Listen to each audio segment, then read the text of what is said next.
Partieron con... Hola, ¿qué tal a todos? Muy buenas tardes. Bienvenidos a nuestras charlas muy habituales desde hace tiempo. Pero bueno, el día de hoy tenemos una invitada súper especial porque es amiga del MUI, amiga pues de todos los que integramos el museo y pues bueno, una gran gestora cultural aquí en el ambiente de Puebla y yo diría nacional, ¿no? Mericia Morales. Muchísimas gracias por estar acá. Mi nombre es Victorino Morales. No somos familiares, pero como si lo fuéramos. Sí. Bienvenidos a todos. Y pues bueno, nuestra charla del día de hoy, y por eso tenemos esta invitada tan especial, es precisamente un tema que a todos nos invita a pensar, ¿no? Que es la observaciones de la función dialógica de las TICs desde el confinamiento como experimento social. Sin duda alguna, Mary, yo creo que hemos visto un cambio paradigmático, ¿no? Desde esta pandemia y contingencia que hemos vivido, de la función de las TICs, ¿no? De las tecnologías de la información y comunicación y una evolución ya nos dirás tú, ¿no? Evolución, retroceso, perspectiva, retrospectiva, ya nos darás tu punto de vista. Y bueno, antes de que empecemos con el tema de lleno, me gustaría presentar a Mericia Morales. Ella estudió negocios para el arte en Pennsylvania Academy of Fine Arts y negocios en Arkham College en Bryn Mawr, Pensilvania. Obtuvo el título de maestra en gestión del patrimonio cultural por la Universidad Iberoamericana de Puebla y es licenciada en comunicación por la Benemérita Universidad Autónoma de Puebla. Tiene práctica en la instrumentación de proyectos culturales de México, Argentina y Estados Unidos. Además, Mericia, nuestra invitada, ha participado impartiendo cursos de capacitación estratégica para la Secretaría de Cultura en México. Durante 6 años coordinó el diplomado en Gerencia y Administración para Proyectos de Arte en Educación Continua de la Facultad de Artes y Diseño de la UNAM. Y actualmente colabora para el área de liderazgo cultural de la Universidad Anáhuac Mayab y coordina el diplomado en reconfiguración cultural en la era digital en la UTLAB Jenkins Graduate School. Bienvenida, Mericia. Es un placer tenerte aquí en este espacio y que nos compartas esa perspectiva de hacia dónde vamos o cómo dialogan esas tecnologías de información y comunicación en estos tiempos. Te cedo la palabra, Mary. Bienvenida. Gracias, Victorino, querido. Pues sí, somos hermanos de otra mamá. Como dice la expresión, brothers from another mother. Así es, gracias por la invitación, un saludo a todos los que están viendo esta transmisión. Es de alguna manera ambicioso el tema que les estoy compartiendo porque al hablar de dimensiones, estamos hablando de indicadores, de medidas, de unidad. Yo soy comunicóloga de formación y quiero decirles que estudié a principios del siglo, pero nuestras lecturas obviamente iban en cuanto a todos los teóricos, semiólogos y estudiosos de la semántica y de la estructuración de los mensajes, desde las palabras, la sintaxis, las morfologías, hasta llegar al análisis del discurso. Pero todos estos discursos, como tú bien sabes, Victorino, que eres doctor en sociología, se dan en medio de las fracturas históricas y de los grandes pasos que da el hombre y se cuentan desde las guerras occidentales, que también el concepto del occidental y el oriental habría que discutirse, tanto como los temas que hoy les traigo a la mesa. Y como lo estuve compartiendo en algunas redes sociales, si ustedes lo vieron, vamos a abordar algunos de los vaticinios que tuvieron teóricos de la comunicación, de sociólogos, que abordaban estos grandes paradigmas entre guerras, posguerra, y les va a sorprender, incluso he tomado la fotografía de la fotocopia, y esto es muy interesante porque estoy, como diría Roland Barthes, relacionando la forma con el fondo. Seguramente te pasó a ti también, Victorino, aunque yo sé que te llevo varios años, pero nosotros todavía estudiamos desde las fotocopias.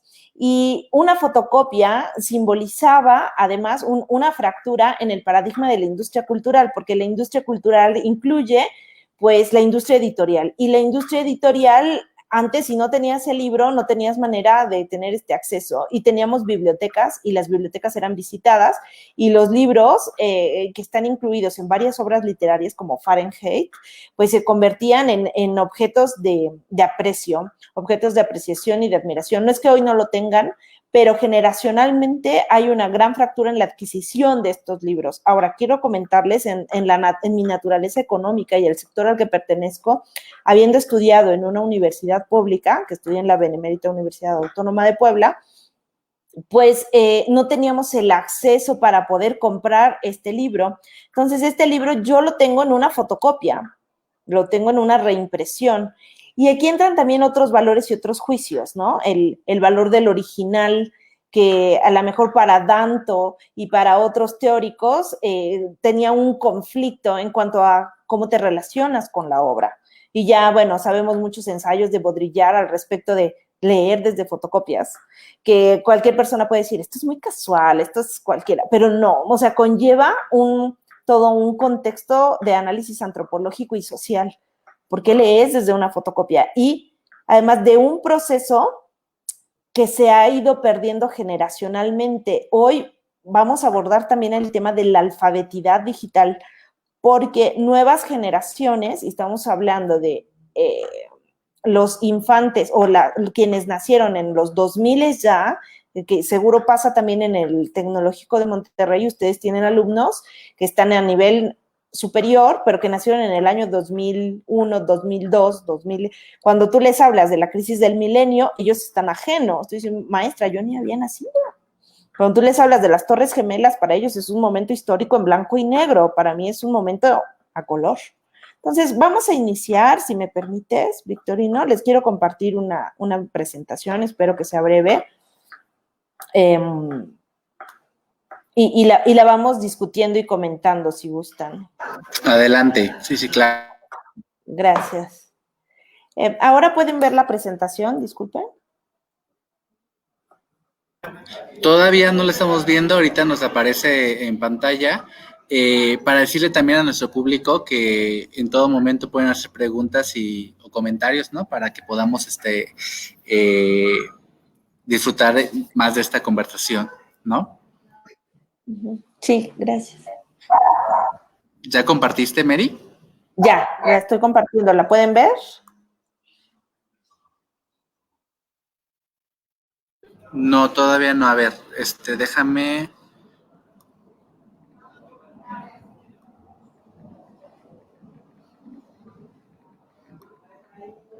A ver.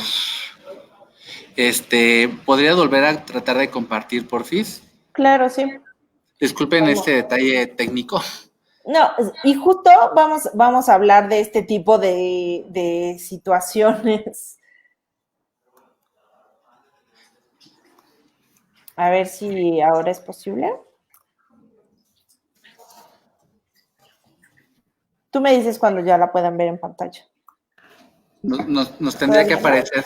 Me dicen que si la puedes volver a quitar, lo puedes quitar y volver a poner. Porfis. O sea, el compartir pantalla para que lo vean todos. Ya me dicen que ya. A ver, ya lo Listo. hice.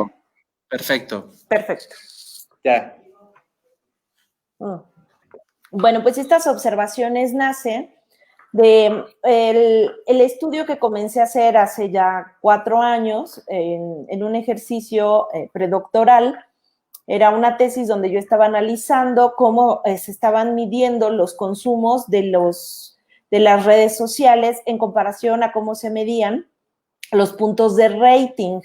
Y entonces los acercamientos generacionales y las nuevas divisiones que nosotros estábamos encontrando, ya saben, se estudiaba a los baby boomers, a la generación X, la generación Y, los millennials, la generación Z.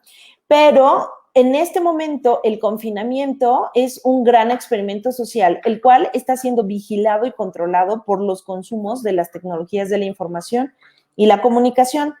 Ya se habían visto las observaciones de la fórmula con la cual ellos comienzan, y ellos me refiero a los aparatos que controlan las plataformas digitales y a las grandes empresas de comunicación, empiezan a controlar los indicadores de tal manera que el algoritmo decide por ti. O sea, el pensamiento matemático lineal, que probablemente Lasarfeld y otros teóricos que formulaban modelos de comunicación matemática, te permiten o te ofrecen a ti tu lista semanal. Entonces tú entras a una plataforma como Spotify y Spotify te dice, mira, esta canción la encontramos para ti, te va a gustar. En un análisis 100% matemático, dejando atrás la complejidad social. Pero ahorita vamos a ver algunos retos, realidades y vaticinios que tuvieron muchos de estos teóricos. Primero, como antesala, quiero comentarles las eras de la comunicación o cómo las dividieron o nos las ofrecieron para estudiarlas. Comenzamos con el desarrollo de la comunicación oral. Ustedes saben que se dice antropológicamente que el hombre, comparado físicamente con los grandes metazoarios, es quizá el más débil de los animales y sin embargo se conformó como el rey de la creación por 3 características específicas que lo hicieron único e incomparable, que son 1500 gramos de cerebro, el pulgar oponente, es decir, el Homo sapiens, por encima del animal, la oralidad, las palabras, nombrar las cosas. Esto también es una versión un tanto romana y también judio-cristiana, porque las historias, o sea, la mitología, que finalmente es el Homo faber, el Homo ludens, nombra las cosas y al nombrarlas, las cosas suceden. Entonces, la comunicación oral fue comenzar a nombrar lo que sucedía. Y muchos de esos nombres se quedan como las onomatopeyas del objeto en sí. Lo que pasa en inglés cuando dices crash, o sea, crash es el sonido que hace un auto al chocar y tú para decir un choque dices crash, ¿no? La comunicación oral fue lo primero que desarrollamos. Después lo que nos magnifica pues es la comunicación escrita. Luego llega la imprenta, donde la misma comunicación puede repetirse. Entonces, muchos modelos matemáticos se enfocan en la repetición de los mensajes. Y ya adelantándome al siglo anterior, al periodo entre guerras, los grandes analistas del discurso comienzan a decir, bueno, los discursos de Hitler, ¿cómo los decía? La enunciación, la pronunciación y el análisis de los lenguajes que no son verbales, o sea, el lenguaje no verbal, el escrito, el pictórico. ¿Por qué el pictórico y el ideográfico? Porque gran parte de la población era analfabeta. No sabían leer y escribir, pero entendían perfectamente los ademanes, las entonaciones, los mensajes los que se escuchaban. Y luego los grandes miedos que van sucediendo a la historia de los medios, que es la fotografía, pensó que iba a desaparecer porque venía el cine. El telégrafo pensó que iba a desaparecer porque nacía el teléfono. El teléfono pensó que iba a desaparecer porque nacía la televisión. El cine pensó que desaparecería porque nacía la televisión. Pero la verdad es que cada uno de los medios no desapareció en sí. Como la prensa escrita, una vez que nació el periódico digital y el periodismo digital, creyó que iba a desaparecer el periódico impreso. No fue así, sino que los géneros fueron adaptados a las mismas fórmulas y se fueron precisando conforme iba sucediendo el género. Entonces tenemos comunicación oral, escrita, impresa y entramos a una nueva era, que es la comunicación digital. Al mismo tiempo que estas eras se suceden, también su legislación. Y aquí viene algo que hemos estado tocando y que ustedes están viendo en las redes sociales, que la cultura es un derecho humano. Pero ¿quién lo dice? ¿Cómo lo dice? ¿De dónde parten? Bueno, los derechos de primera generación son los derechos civiles y políticos. Ya saben, el derecho a un nombre, a la libertad, a la igualdad, a la seguridad. Y están firmemente vinculados a los que algunos teóricos nombran derechos de segunda generación, que son los derechos políticos y de organización civil. O sea, los primeros hablan de un individuo, los segundos de tu derecho a organizarte en un segundo nivel, socialmente. Los derechos de participación, el ejercicio colectivo, el derecho al voto. Y los derechos culturales se encuentran dentro de los derechos de tercera generación. Son derechos sociales, económicos, culturales, pero aquí viene la pata floja de este acercamiento. Están relacionados con la necesaria obligatoriedad del Estado. ¿En qué recae? Este puede ser un mal y puede ser un bien. En que para todos los ciudadanos deben disfrutar de salud, de educación, trabajo, de un pedazo de tierra en algunas legislaciones, pero que requieren que el Estado garantice la calidad de la implementación del derecho cultural. Por eso es que algunos hemos creído que la cultura tiene que ser gratuita, porque me la tienen que dar. En el caso de México específicamente, heredado del programa de Vasconcelos, que Vasconcelos trataba de reunir un país dividido por la revolución, pues enérgicamente manda una gran cantidad de presupuesto y de actividades con los primeros gestores culturales, que eran los maestros rurales. Y la educación pública contenía un fuerte programa de educación artística y deportiva, cosa que ahora lamentamos, ¿no? No sucede. Y llegan los derechos no de cuarta, sino de derechos de cuarta generación, que avanzan con estas eras de la comunicación y son derechos tecnológicos y digitales. A su vez, cada uno de los derechos no puede darse por separado, sino en una igualdad de sucesión. Es decir, así como nazco y tengo derecho a un nombre, a una ciudadanía, tengo derecho a la libertad, a la cultura, a la organización. O sea, no podemos poner parámetros o limítrofes de la generación como solo tengo derecho a los primeros y no a los segundos, a los terceros o a los cuartos. Ahora, acá viene una parte muy, muy interesante. Algunos países o algunas legislaciones no separan los derechos de cuarta generación de la primera. Es decir, los derechos digitales son los mismos de las 3 generaciones anteriores, solo que modificados o implicados dentro de la función y las características de las TICs, de las tecnologías de la información y la comunicación. Esto es, tengo derecho a la libertad en las TICs, tengo derecho a un nombre en las TICs, tengo derecho a, ¿saben? O sea, la tecnología y la globalización se sostienen a un mismo nivel. Y estas también están unidas o dentro de los derechos de cuarta generación se contempla los derechos de las minorías y de los pueblos indígenas.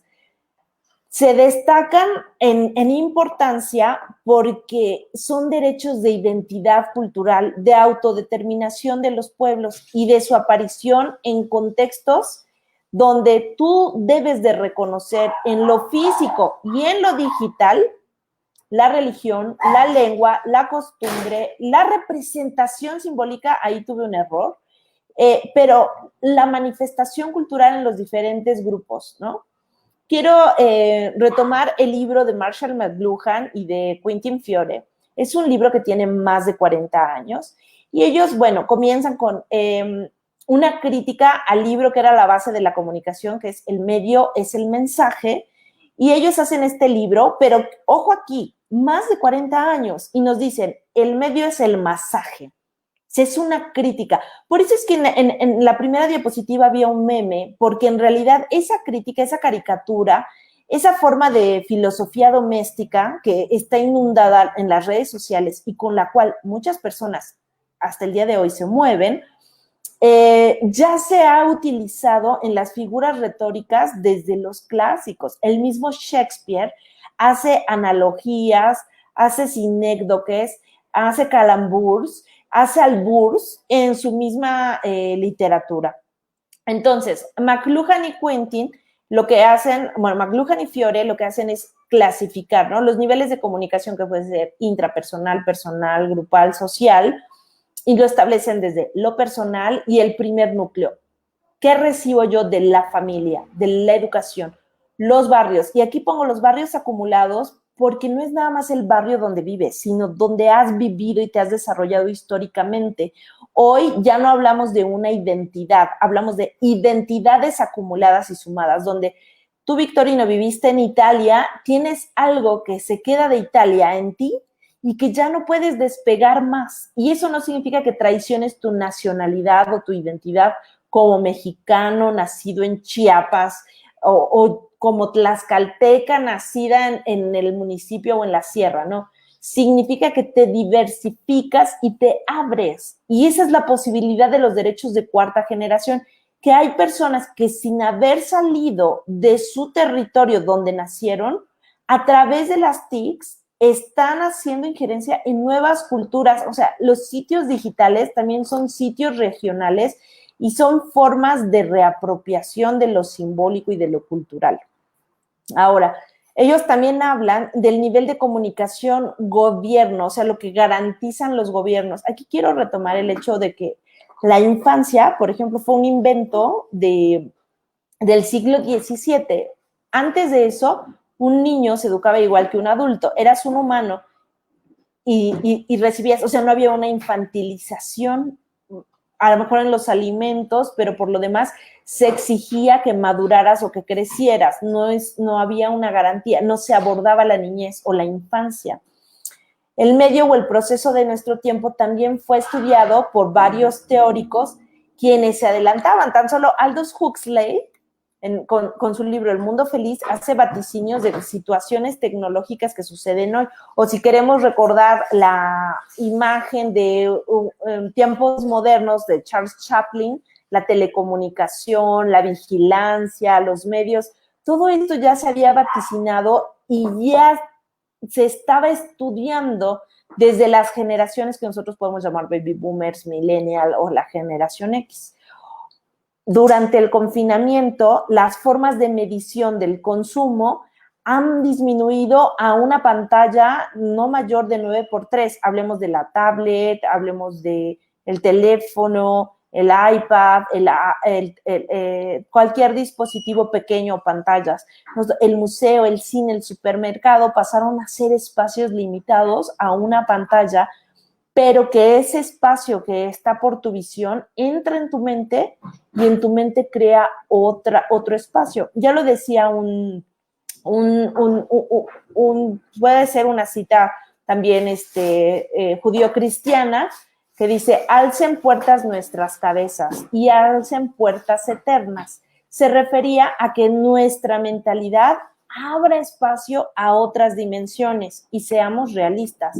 Hay personas que hoy en día tienen un muy buen dispositivo, una muy buena conexión a internet y pueden entrar a un museo en Egipto y siendo así de realistas, ellos probablemente nunca puedan visitar ese museo en lo físico, pero hoy tienen la posibilidad de entrar hasta el cuarto de restauración y tener una experiencia que está dentro de sus cabezas, dentro de su reflexión, dentro de su mente, pero no aquí en el cuerpo físico. Sí, que Mary, en este caso, tomando en cuenta la pregunta de Noemí Beca, que nos dice cuáles son los derechos digitales, estaríamos hablando de ese tipo de derechos, ¿no?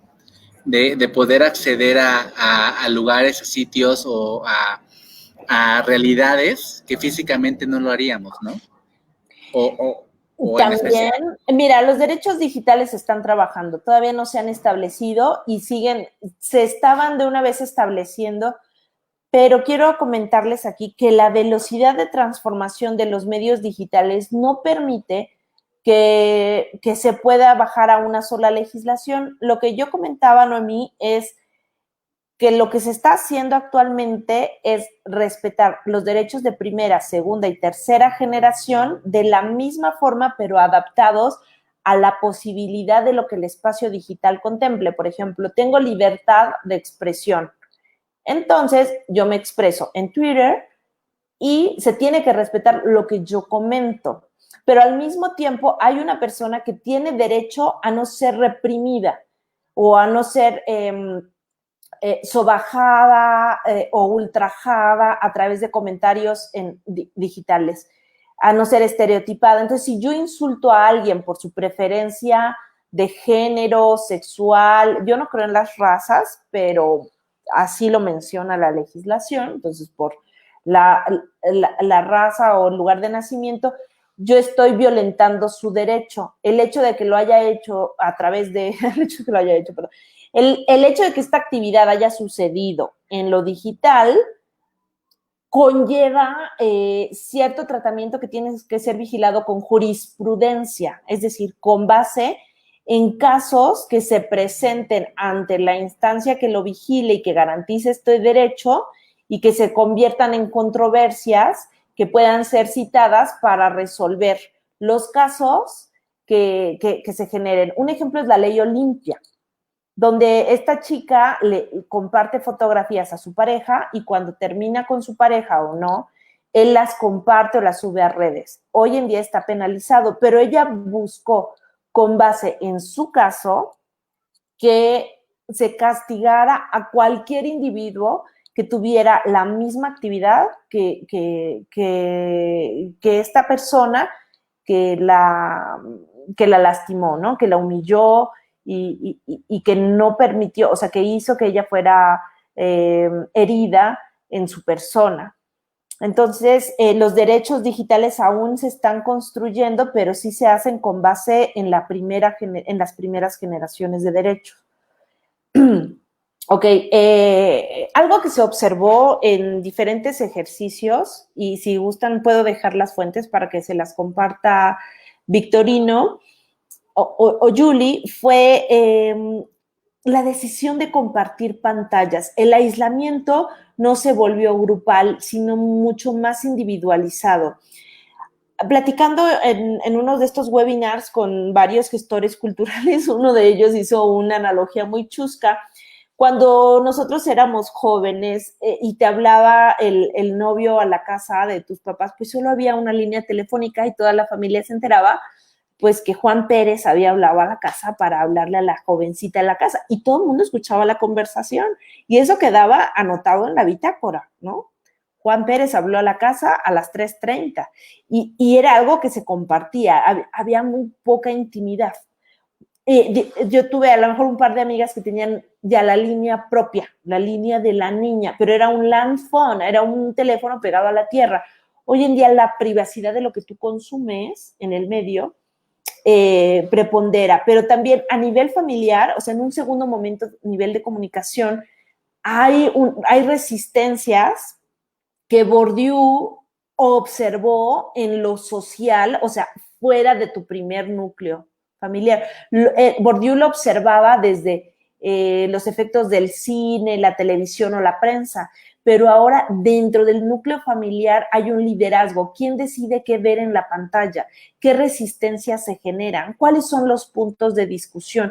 ¿Quién lo lidera? Hoy en día es aprobado, ahí también hay un error, ¿no? Es higiénico, es manipulable, o sea, ya también las personas no comparten su móvil porque alguien más lo tocó, entonces el móvil es personal y se vuelve parte de la identidad y del proceso personal y de consumo, o sea, nadie debería de tener derecho a investigar sobre tu teléfono, sobre tus mensajes, tu correo electrónico, está penadísimo, tú no puedes ni siquiera presentar como prueba la correspondencia del correo electrónico de otra persona. O sea, eso es además un delito. El hecho de que tú te metas al celular de tu novio o de tu hijo, o sea, no es tu cuenta, tú tienes esos mails, tú estás cometiendo un delito, ¿no? En este libro que tiene más de 40 años, El medio es el masaje, se llama, hacen una cita de Whitehead que dice, los más grandes avances de la civilización son procesos que casi hunden a las sociedades en las que ellos se producen. Y es así. O sea, las grandes guerras, la bomba atómica, la Guerra Fría, yo recuerdo la Guerra del Golfo, es por muchos estudiosos de la comunicación el primer reality show. Yo era muy pequeñita, pero vi, así muy pequeñita, bueno, no, ya tenía 6, 8 años, pero yo estaba viendo en ese momento en vivo cómo caían las bombas y me daba un escalofrío, yo no lo podía creer. Y hoy mis hijos llegan a ver el noticiero y les parece como tan natural. Y es que hay muchos sucesos. Todos estamos tan metidos en la inmediatez y en un nuevo concepto de qué es lo público, como si todos tuviéramos derecho a ver exactamente todo lo que sucede en la simultaneidad. Y aquí tendríamos que reparar para lo que preguntaba Noemí, ¿cuáles son estos derechos digitales? En la nueva conformación de los derechos digitales, ¿cómo vamos a conceptualizar lo público? Y luego, ¿qué papel van a tener las instituciones culturales alrededor de este nuevo concepto? Vámonos a dar unos pasos hacia atrás. Los modelos de comunicación de masas eran muy sencillos, muy matemáticos y eran buscar código, mensaje, los contextos y el referente era lo más complejo, pero ya saben, un receptor, un emisor, había ruidos y barreras de comunicación. Eran modelos lineales. La gran controversia siempre fue en el siglo pasado ¿cómo medir la retroalimentación? Y recuerdo estar en el salón de clases de comunicación en el año 2000 y decir, bueno, tal vez en algún momento nosotros podamos mandar el mensaje directamente a la televisión. Y mi maestra de teoría me decía, o sea, eso en el año 2050. Y un día, cuando esto fue posible, dije, bueno, claro, es que tanto lo estudiamos, no es como que a mí se me ocurrió, es que yo ya lo leí de alguien que lo había dicho, tanto lo estudiaron que lo hicieron posible. Hoy en día, el modelo cultural, o sea, el modelo que de la comunicación que retoma esta complejidad del referente, esta contextualización, provee de los complejos significados simbólicos y de las múltiples interpretaciones de los mensajes. Esto es lo que pasa en un minuto, en 60 segundos en la red. Y en el año 1500, una persona en toda su vida consumía de información lo que tú consumes en un día. Porque hay chicos, o sea, se han hecho estudios donde hay chicos que ven 200 imágenes en 60 segundos. O sea, hay imágenes que entran por tu pupila, que son semiprocesadas o procesadas, porque no hay manera de comprobar si este proceso quedó en su totalidad complejo en la mente. Y entonces todos estamos siendo reproductores de estas imágenes que entran a nosotros. O sea, chequen 400 horas de videos, de nuevos videos en YouTube cada 60 segundos. O sea, ¿cuándo vamos a dimensionar toda esta evolución? Este es, por ejemplo, un chart de la publicidad en el podcasting en Estados Unidos y lo que pasa en México. ¿Qué podemos observar aquí, por ejemplo, Victorino? Que estamos en dos economías diferentes, con dos referentes diferentes, y la apuesta que se hace a lo que puedes escuchar. La radio no ha desaparecido, la radio evolucionó. De hecho, los estudios recientes muestran que quien consume la radio la consume preferentemente en su automóvil y las matrículas, o sea, el uso del automóvil ha aumentado y por lo tanto también ha aumentado cómo escuchamos la radio. O sea, el consumo de los medios de comunicación está vinculado al concepto de ciudad. ¿Cómo es tu ciudad? ¿Cuántos matriculados hay? Y luego, quienes van en bicicleta suelen decir que lo que escuchan mientras van en bicicleta no es necesariamente música, esto es en Estados Unidos, sino podcast. O sea, el podcast además contiene una función pedagógica, van aprendiendo.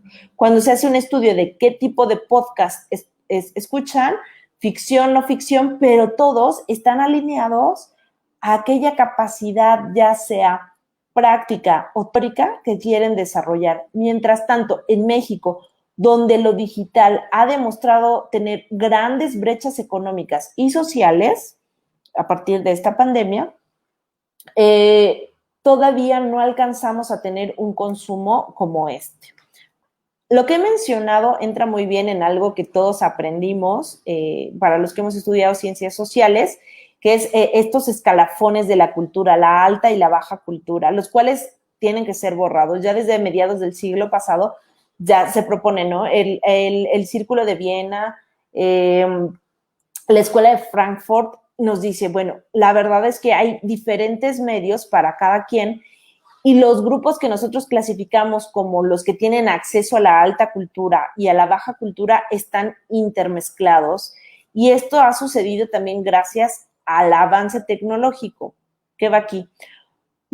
Teóricos acuñaban que la alta cultura era ir y consumir al museo, estar frente a la obra, ir a la ópera, consumir las bellas artes, la arquitectura, la pintura, la escultura, ser un gran conocedor, un líder, un apostador. Pero hoy en día, sin necesidad de tener un título universitario, una persona puede alfabetizarse de cualquier manifestación cultural a través de los medios. Para algunos teóricos esto no es válido porque no tienen una experiencia estética real ante el original, lo que yo les comentaba al inicio. Yo aprendí de fotocopias. Esto significa que yo no he aprendido bien porque no he tenido que pagar un libro, porque he aprendido de una copia. Aquí otra vez entraría, yo compartiría la cuestión de Noemí. En lo digital, ¿cómo se respeta la autoría o los derechos de autor? Varios artistas, o se han dado cuenta en las industrias culturales, se han estado reproduciendo conciertos, música, fotografías, el trabajo procesal de varios artistas. ¿Cómo lo registro? ¿Cómo lo defiendo? Bueno, los derechos de cuarta generación tendrán que garantizar, primero, la libertad de expresión y segundo, garantizar que los derechos morales y de reproducción se tienen que respetar. En cuanto a este mix que ya se da entre estas falsas tipificaciones, es que no es raro que lo que antes se consideraba folclore o popular y parte de la baja cultura hoy sea enaltecido. Un ejemplo claro puede ser Los Ángeles Azules, que eran considerados música popular desde Iztapalapa para el mundo, pues es como, ¿cómo? Iztapalapa, la baja cultura, tocando con una sinfónica. O sea, este mix, esta ruptura de falsas formas de clasificarnos, ya no hay más. O sea, ya no podemos comenzar a tipificar lo original, lo falso, a partir de estas preconcepciones o estas medidas, por eso decía la dimensión, estas formas de medir cómo dialoga una forma o no. Los museos, además, están entrando a este mapa cultural para romper los paradigmas que se proponían de la alta y la baja cultura. Hoy, ¿quién nos dice que un niño que juega en la calle no es, y que tiene un bajo nivel adquisitivo no es feliz, y que un niño que tiene acceso a un gadget, a lo último en la tecnología, la última consola de videojuegos, sí lo es por obtener el acceso a ese videojuego? No hay una medición al respecto. Los indicadores aquí entonces tendrían que discutirse. Ya no es nada más consumo o no consumo de las tecnologías, sino además son los procesos y los efectos sociales que tienen. Aquí tendríamos que retomar la teoría de usos y gratificaciones. ¿Qué tanto el que yo tenga acceso a una tecnología me es gratificante y qué tanto no lo es? Ya vimos los casos de estrés por estar en tantas reuniones y webinars, escuchando, ¿no? El estrés por estar en las videollamadas, que es exasperante. Aquí quiero ser un poco más personal. Yo llevo más de 7 años trabajando en aulas virtuales y nunca hemos trabajado con videollamadas. La educación a distancia no se inventó con las redes sociales. La educación a distancia tiene más de 100 años. Había cursos de tenis y cursos de economía y cursos de historia del arte a distancia, a través de cartas. La educación a distancia lleva muchos formatos, como la educación presencial. Tienes que leer, hacer cuestionarios, enviarlo al profesor, te regresa, o sea, tener una retroalimentación, pero se hacía vía cartas, después se ha hecho vía otras plataformas, pero no necesitabas estar cara a cara o exactamente como es una clase, pero a través de la videollamada. No, lo que está pasando con el formato es que al no comprender cómo es la educación a distancia o cómo es el museo a distancia o cómo es crear a distancia en una disciplina en específico, se pierden elementos del formato. No, la educación a distancia no es dar exactamente la clase presencial a través de una videollamada, sino diseñar las herramientas digitales que te permitan adquirir este conocimiento o esta apropiación conceptual sin que necesariamente tenga que ser exactamente como lo sería en lo presencial. Por eso es que hay pizarras colaborativas, que hay podcasts, que hay foros, que hay chats. O sea, no era inmediatamente pasar a este formato. En una charla reciente de las que hubo en la UNESCO, alguien decía, bueno, es que la videodanza y el videoarte nacieron para ser transmitidos en video y ya contienen características específicas del medio, pero eso no significa que pintar y subir un video a Instagram ya estés digitalizando la pintura. No es así, sino que la pintura digital se da a partir de que pintas con instrumentos que están vinculados a lo digital, ¿no? Con herramientas propias, ¿no? De lo digital. Exacto. Esta es una figura de los mapeos culturales que se hacen a partir del pensamiento crítico, donde el concepto de cultura ya es un concepto mucho más evolutivo, amorfo, no puede ser encasillado, sino que se va construyendo y se construye también a partir del concepto de lo patrimonial. Recordemos, yo soy maestra en gestión del patrimonio cultural, entonces el patro, lo que se hereda del padre, se debe de tomar en cuenta, no desechar. Aquí yo creo que me faltó hacer un diagrama y quiero que lo tengamos en la mente. Una generación que baby boomer, generación Z, generación X, perdón, incluso un millennial, llevó cierta educación o cierto proceso como el que tiene el algoritmo de lo digital. O sea, lo digital no es que no surgió, evolucionó. Fue por pasos, fue de la A a la C pasando por B. Entonces, lo digital es del punto A al C, atravesando por A', B', hasta llegar a ese punto. Lo que surge con estas nuevas generaciones, y yo tengo, he realizado un estudio predoctoral al respecto, es que chicos de entre 18 y 25 años no pudieron adaptarse a lo digital. ¿Por qué? Porque fue creado por baby boomers, porque fue creado por personas que evolucionaron con el algoritmo y para ellos esto ya surgió. Al momento en que ellos nacen con esta tecnología, pasan de A a C sin haber cursado por B. Y es ese vacío lo que genera el conflicto en la medición de los consumos y de la complejidad de los medios, de tal manera que ahora se empieza a tipificar desde la psicología, la sociología, la antropología, ahora le llaman la generación de cristal, porque no sufrieron un proceso evolutivo, sino que entraron en frío a esto.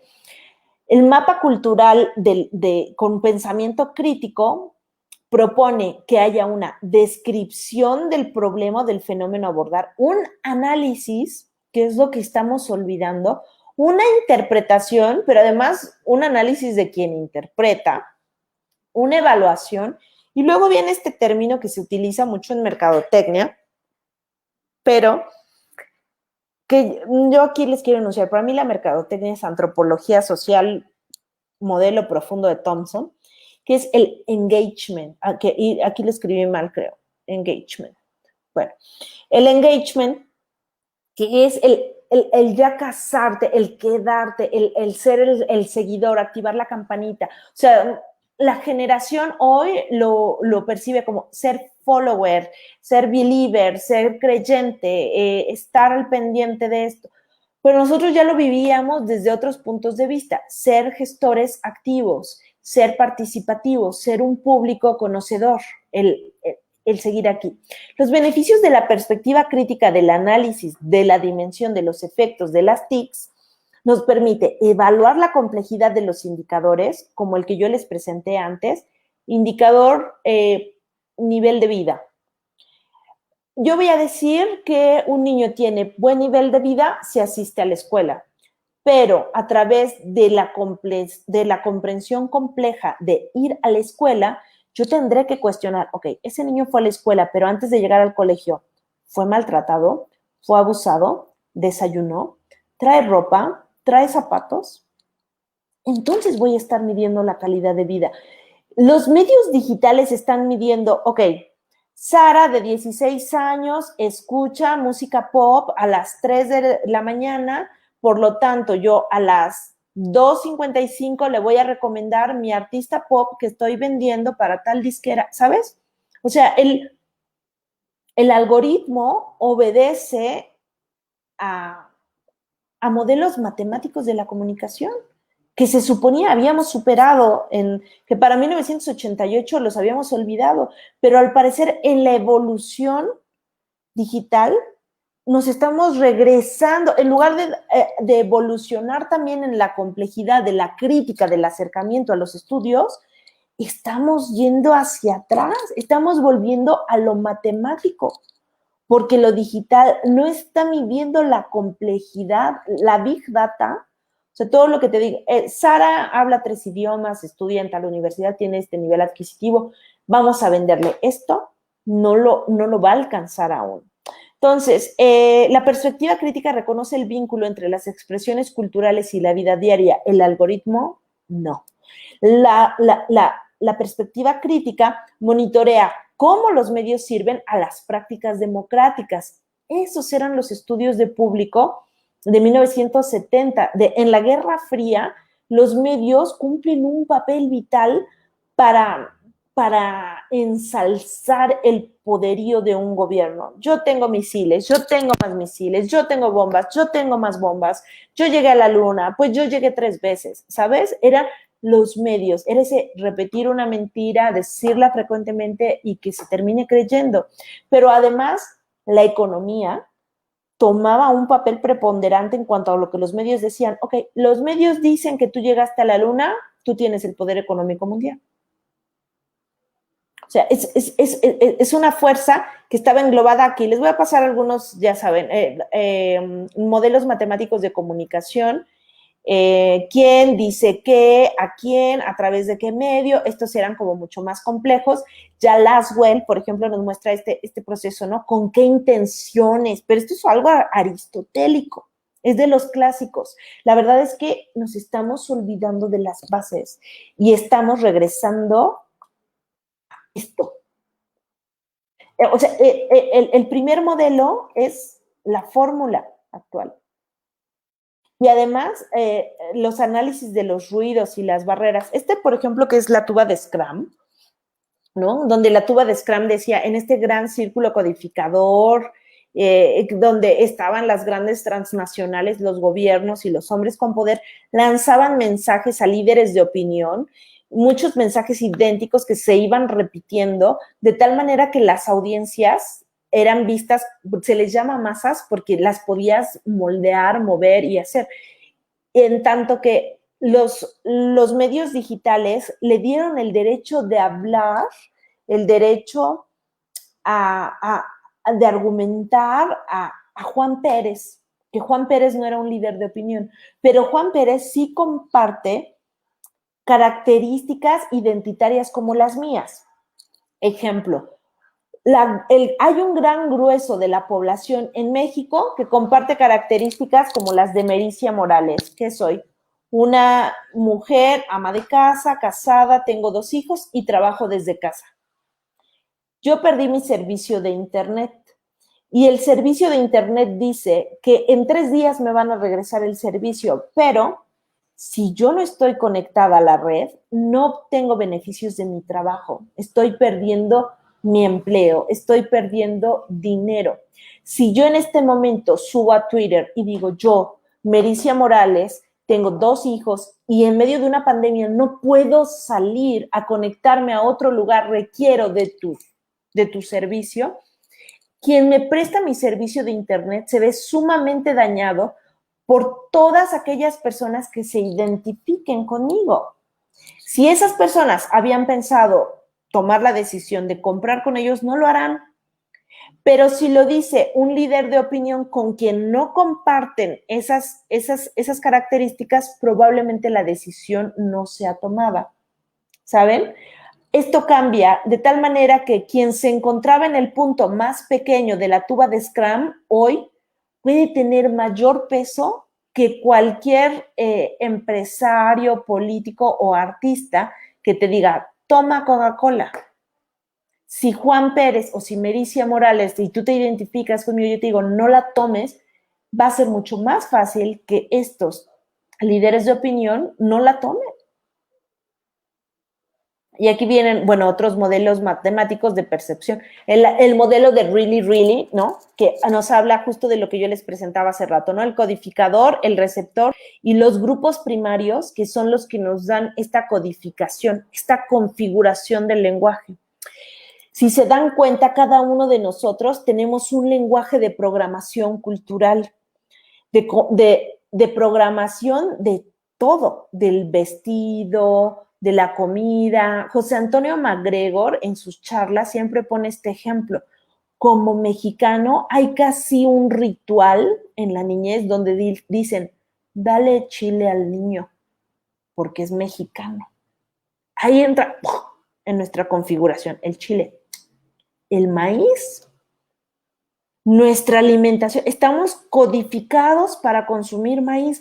Cuando yo viví fuera de México, habría dado mi vida por unos esquites, por una tortilla, por una memela. Tenía yo, ¿por qué? Porque mi cerebro tiene esta codificación. Tú necesitas maíz, tú necesitas una tortilla.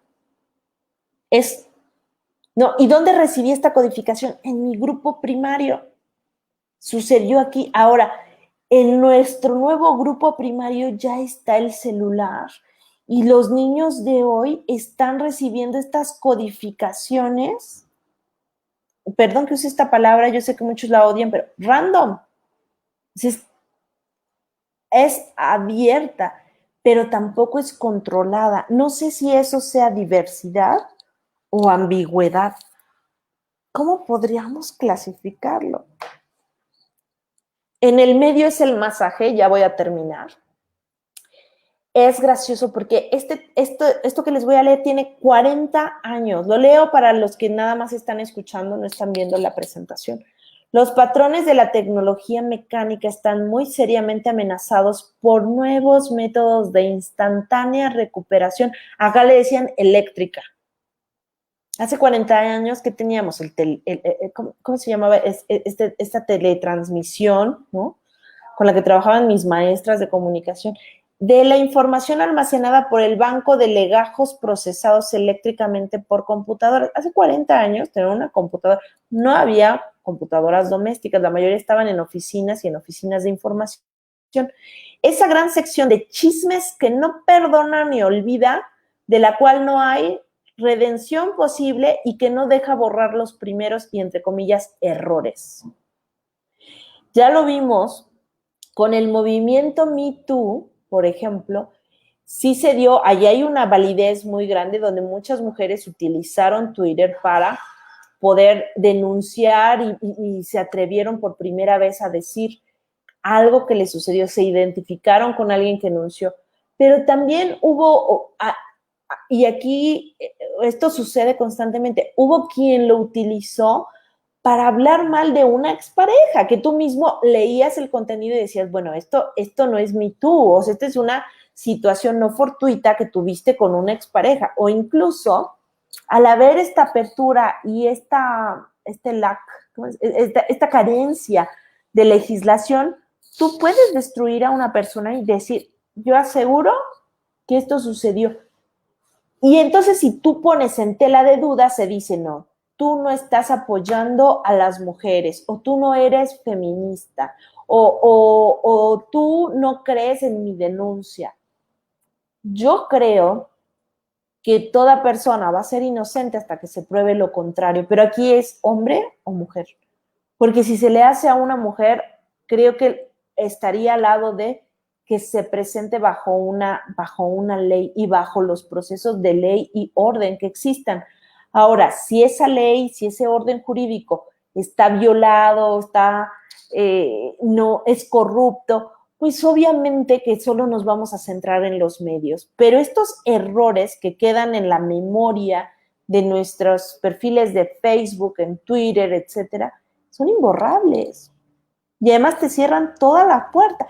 Pero esto es de hace 40 años, o sea, ya se estaba construyendo, ya se veía venir esto. ¿Por qué no se legisló? ¿Por qué no se analizó? Dice, ya hemos llegado a un punto en el que se hace necesario ejercer un control hasta terapéutico, apoyado en el conocimiento de los medios y sus efectos totales sobre todos.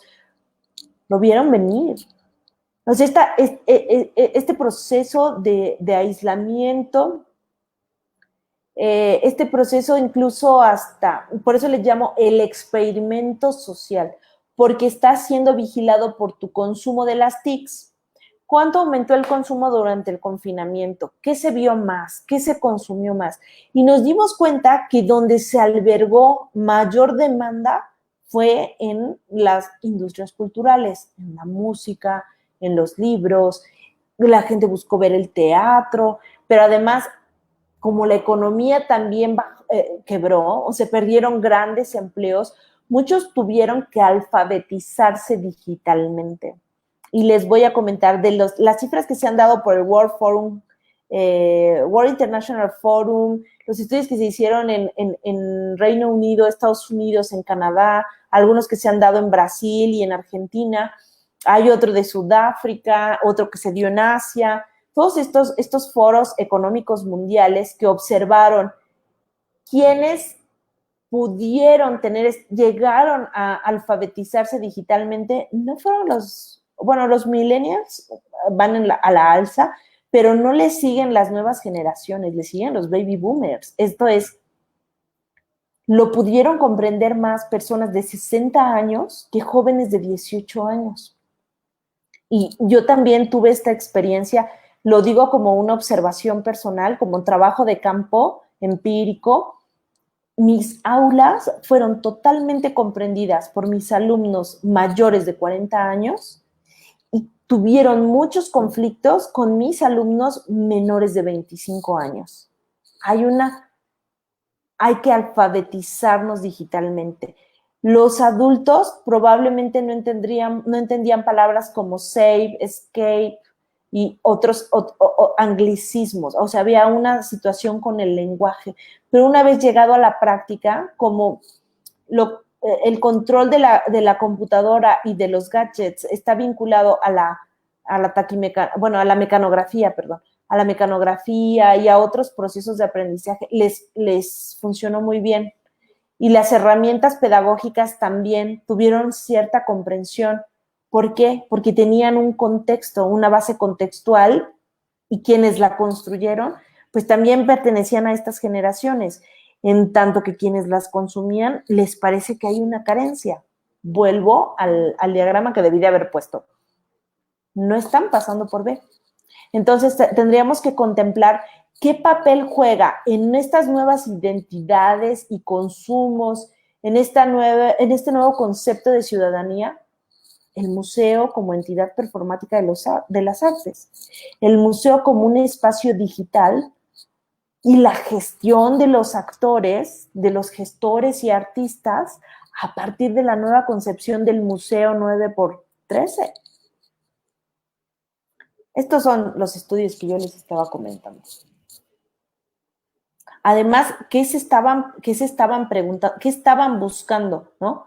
Los nacidos. Todo esto se los puedo compartir. Vean, este es como lo que nosotros estamos consumiendo. Claro, la reinterpretación cultural de las imágenes que nos visitan. Cómo nosotros nos reapropiamos conceptualmente y cómo para algunos llega a ser, creen que esto es real, no es manipulado. Acá hay un efecto como lo de Orson Welles, o sea, hay quien sabe que esto es un meme que es ficticio y que fue trabajado en Photoshop, y hay quien se acerca a esta imagen y lo cree obvio. En tanto que en lo obtuso nosotros tendríamos que pensar, claro, hay una posibilidad porque el mexicano tiende a apropiarse de la monumentalidad a partir de, ¿no?, la economía, sus significados. Lo obvio es,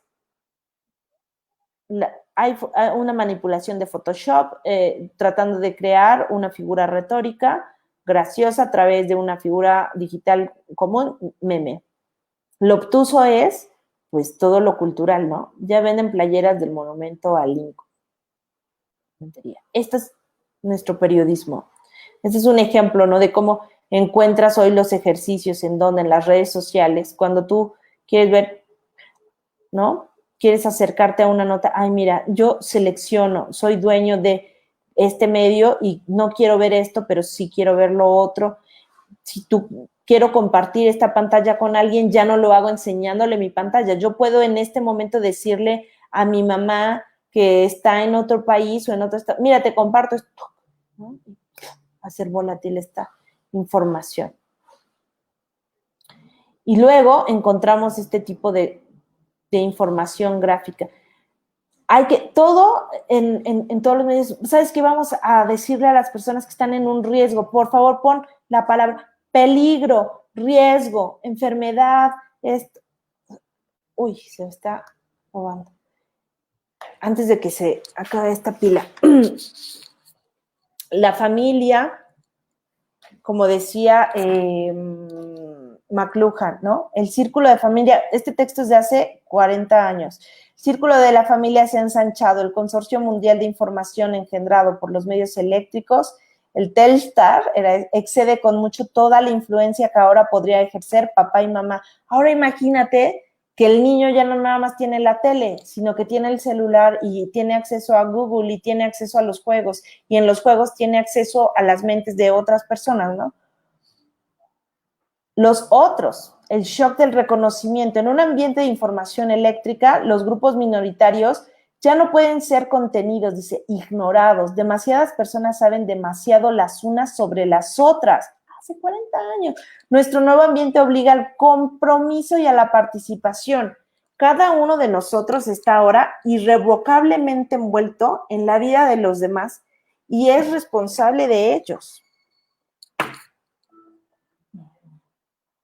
Y bueno, ya para cerrar, todos los medios nos vapulean minuciosamente, son tan penetrantes en sus consecuencias personales, políticas, económicas, estéticas y psicológicas, ¿no? Ninguna comprensión de un cambio social y cultural es posible cuando no se conoce la manera en la que los medios funcionan de ambientes, porque todos los medios son prolongaciones de alguna facultad humana, física, psíquica o física.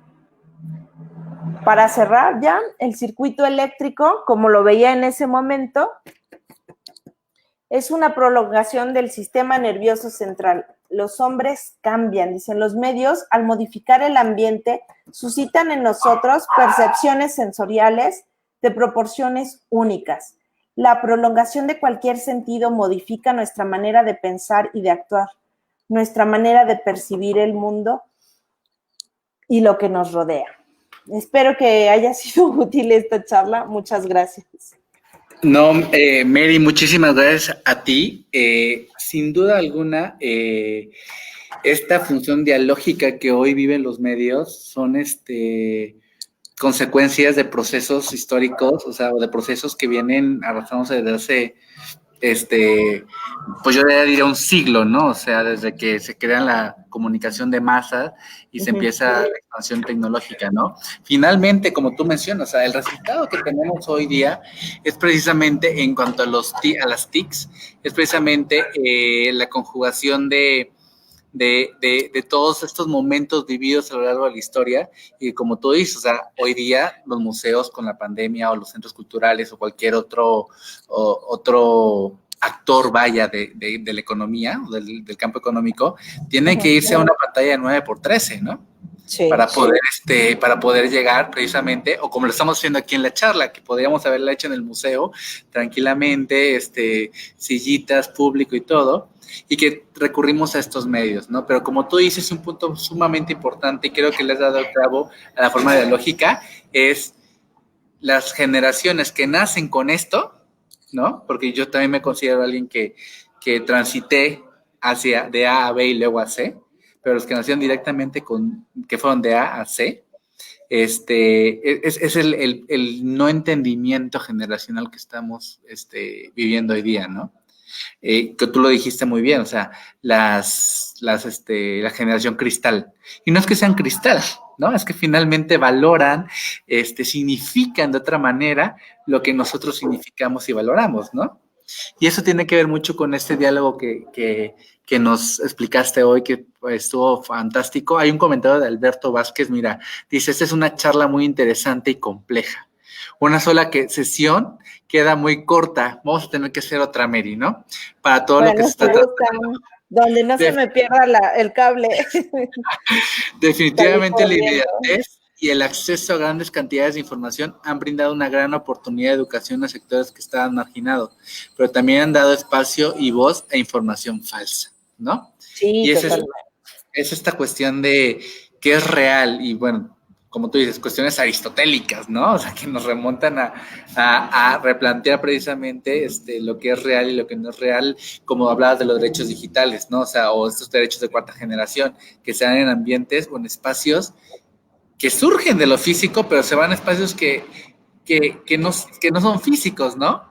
Y entonces tienes, por ejemplo, los casos donde dices, pues bueno, ¿cómo sabes que Juan Pérez y no es Adrián Romero, ¿no? O sea, porque Claro, precisamente no tienen la certeza de esto, ¿no? Entonces, pues de hecho también en esto de las jurisprudencias, los delitos que se han cometido a través de las redes digitales que aún no se han tipificado, como cuando McLuhan decía que ahora se va a tener que atender hasta psicológicamente las consecuencias de estar vinculados a los medios de comunicación, no nada más el estrés de estar en las llamadas, que sí es estresante, los ruidos, las barreras, las desconexiones, la confusión. O sea, si nos damos cuenta, no estamos cumpliendo ni siquiera con el nivel mínimo o sea, con el esquema básico de comunicación. Pero también existen casos donde estos linchamientos mediáticos han provocado suicidios o lo que mencionabas, o sea, la identidad. Yo tengo derecho a una identidad, pero ¿cuándo se va a legislar en cuanto a que solo tengas una sola identidad? Que ya no tengas avatars y que ya no tengas múltiples identidades y estés causando, pues hoy en día la ciberseguridad es un tema es de los primeros temas en las agendas de los gobiernos. y como lo dice Alberto, ¿no? O sea, si bien ha dado oportunidad esta era o esta comunicación digital, también ha tenido sus efectos negativos, ¿no? Como los que estamos discutiendo ahorita. No sé, el público, si existe alguna otra pregunta sobre ese tema. Sin duda, tendremos que hacer otra sesión, Mary, porque finalmente, queda muy, muy claro, ¿no? Que existe aquí Hay un una saludo a pieza. Alejandra Aldave, que está por ahí, mi alumna, Ale. Siempre es un placer escucharte, Mericia. Siempre es un placer. Ay, Coincido con Alejandra. Y pues bueno, o sea, no sé si hay otra pregunta, si no, pues concluiríamos la charla, quedando pendiente, Mary, y lo digo aquí, para una segunda, donde encontremos este rompecabezas, esta pieza faltante del rompecabezas que tú dices, ¿en dónde quedó esta función dialógica que deben tener las TICs en estas generaciones, ¿no? ¿Y cómo la medimos realmente? No puede Y ser a cómo, través de una fórmula matemática. exactamente, o sea, ¿cuántos ejemplos no hay estoy hablando contigo ahorita y de repente me voy a meter al Facebook y encuentro publicidad de lo que tú y yo platicamos sobre pizzas, ¿no? Entonces, es muy importante esta cuestión. Es un reto también para la cultura, como lo mencionas, poder medir, o sea, estas cuestiones, ¿no? O sea, porque no es lo mismo un visitante físico a visitantes virtuales o digitales o con la interacción misma, ¿no? Este famoso engagement que mencionabas tú de la comunicación, ¿no? Claro, y que también en otros puntos sí generan una democratización de las artes y de la educación. Yo he tenido alumnos que están en regiones de Oaxaca que nada más, eh, o sea, trasladarse a la Ciudad de México para aprender historia del arte les sería imposible, de mil formas, por formas raciales, económicas, por el compromiso de familia, por ocupación, por lo que tú quieras. Pero una vez que la historia del arte es un curso que está gratuito en línea, les abre la posibilidad de transformar el espacio donde ellos se desarrollan.